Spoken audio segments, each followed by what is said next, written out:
So, in what is the best thing for the Sky long term, what is the best thing for the future of this player right here? It's looking like the Sky aren't going to make the playoffs. One, they suck. And two, they're not far enough ahead of the dream that they can get away with sucking anymore.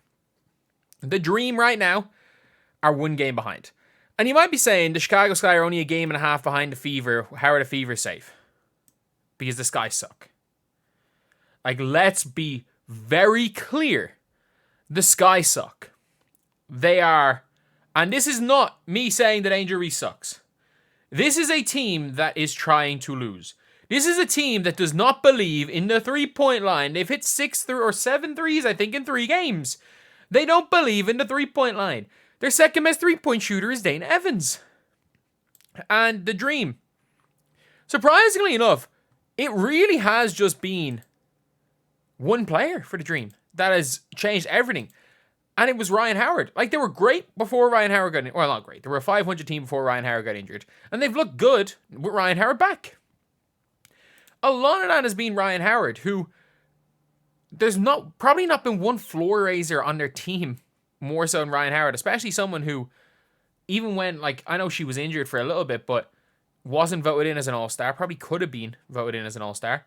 But you're seeing here, since coming back, 33 wins in a row. They're back-to-back-to-back wins. And yeah, the Mercury game was, like, it is what it is. They won that game. But, and it's funny, though, like, the amount of times, like, the Phoenix Mercury playing the Sky, beating them twice, and it's like, the Phoenix Mercury just let the Fever beat them, they let the Dream beat them, and it's like, no, the Sky just aren't very good. The Mercury aren't very good, but the Sky just aren't very good. That is just the unfortunate truth if you are a Sky fan. But them going into the tankathon, them not trying to make the team better, trading Marina Mabrey, they're clearly in a tankathon. Which is fine. Which is absolutely fine. Because this is a decent team.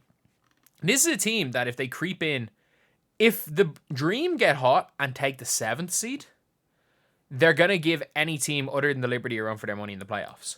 Like, the Fever still to play the Dream twice, I think. And, like, if you ask me who is a better team, the Fever or the Dream, I'm going to say Fever, but it's really close. It's really, really close. But for Angel Reese, it is the best thing that can happen because we saw what happened against the Mercury. We saw, like, if you watch these games, she just had freedom to do what she wanted. She had freedom to take shots that she maybe wouldn't have taken in other games because they were down 20. It didn't really matter. And that's how you're going to get better. Young players, a lot of the time, especially players in the mold of Angel Reese, who every intangible aspect of basketball she's good at. She's already the best offensive rebounder in the league. I actually have a weird feeling she's going to set a rebounding record this year that'll never be beaten. And people are like, oh, she's going to get better as a rebounder. Yes, but her teammates aren't going to get worse at shooting them right now. She will never play with worse teammates than she is in her career right now. This is why the Sky were projected to be 12th. They are terrible. Again, this is not on. You never blame the young player for a team being terrible. Like, at the start of the year, the Fever were terrible. It was not Caitlin Clark's fault. It was just, obviously, it just did not mesh. They were terrible, not Caitlin's fault. The Sky are terrible, not Angel's fault. But you've got now Angel Reese, who there's no pressure to win games anymore. You obviously want to win. Everyone wants to win. No one ever wants to lose a game. Even tanking teams want to win every game. But there's a difference between wanting to win and there being pressure on winning. Like, there's going to be, there's 17 games left, or 16 games left or something. And or is it 14? Whatever it is for the Sky. If they go out there, they're going to have at least 5 games where they're down 20 at halftime. It's just the truth. They've played Liberty all the time, thankfully, but they still have to play the Sun twice more. They still have to play the Aces twice more. And again, I don't even think the Aces are that good. They've already beat the Aces. They've still got to play the Lynx either twice or 3 more times. So they've got, like, I think they played a Dream once.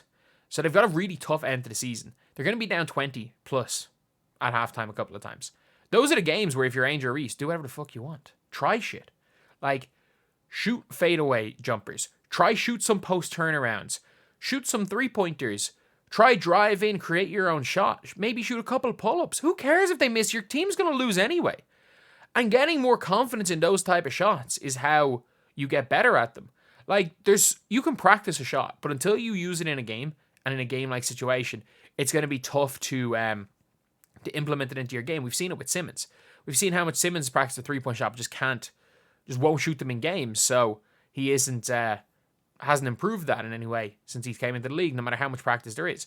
So, and you can see with Angel Reese, she is practicing her jump shot, but she's got to shoot more of them. We saw the last game where she hit a couple, but then for the 5 or 6 games previously, she was cold. And that's fine. That's fine. It is better to, like, the best way you can learn in pro sports is to learn on the job. And Angel Reese came in with a very specific skill set and strengths that she's been brilliant at. Like, she's a brilliant offensive rebounder. She's great around the basket. She's surprisingly, I'm watching the games, worse now on defense than she was at the start of the year, but when she actually fully locks into defense, she's one of the best defenders at her position.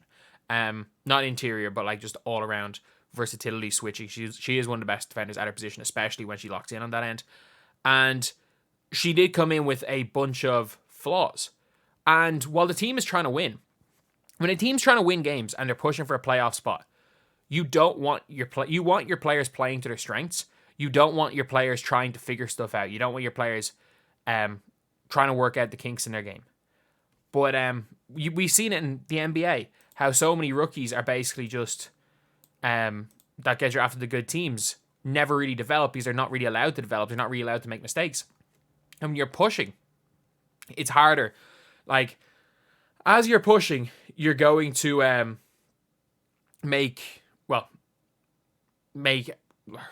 have to make less mistakes. As you're pushing for playoffs, every mistake means more. If you're at the Sky and you want to win, you're putting Angel Reese in at the basket, getting offensive rebounds, not giving her the ball to create at all. Because that's, at this point in her career, not a strength. However, when you're losing games, once you're out of that playoff picture, especially because, look, I know you don't have the rights to your pick technically, but you still do want to get a top 3 pick because Olivia Miles is the best player available for Chicago Sky. And if Olivia Miles is not available, then you might, again, get Pow at 11. But, like, it's going to be tough to get that point guard not being in the lottery. Especially because the Valkyries pick has to go in somewhere. But, yeah. Look, I think long-term, the Rookie of the Year race is already over. Angel Reese is plus 2,500. Caitlin Clark is minus 3,000. I said on my 3, minus 5,000. It's over.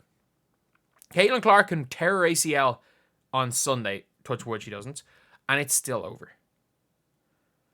But long term, if you are a Sky fan, if you are a Reese fan, long term, it can work out.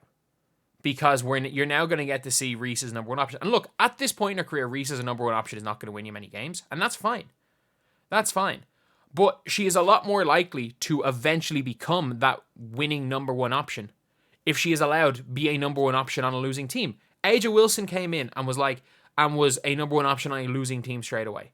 It's not like it's a knock on a player. But most of the time, young players are allowed to develop. They're allowed to make mistakes. They're allowed to improve, maybe shoot more shots than they should on bad teams. And a lot of the time, those players end up being superstars. So, look, it's for the best. For Angel fans, for Sky fans, for their long-term hopes at a championship, it's for the best. Even though people are going to go mad. But Rookie of the Year is over.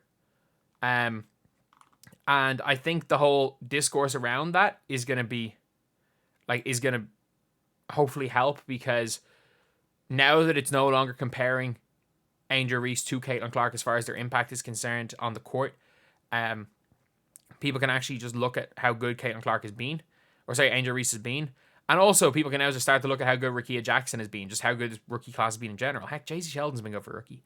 It's just that at this point, you have got a real good rookie class with the best rookie guard in the history of the sport.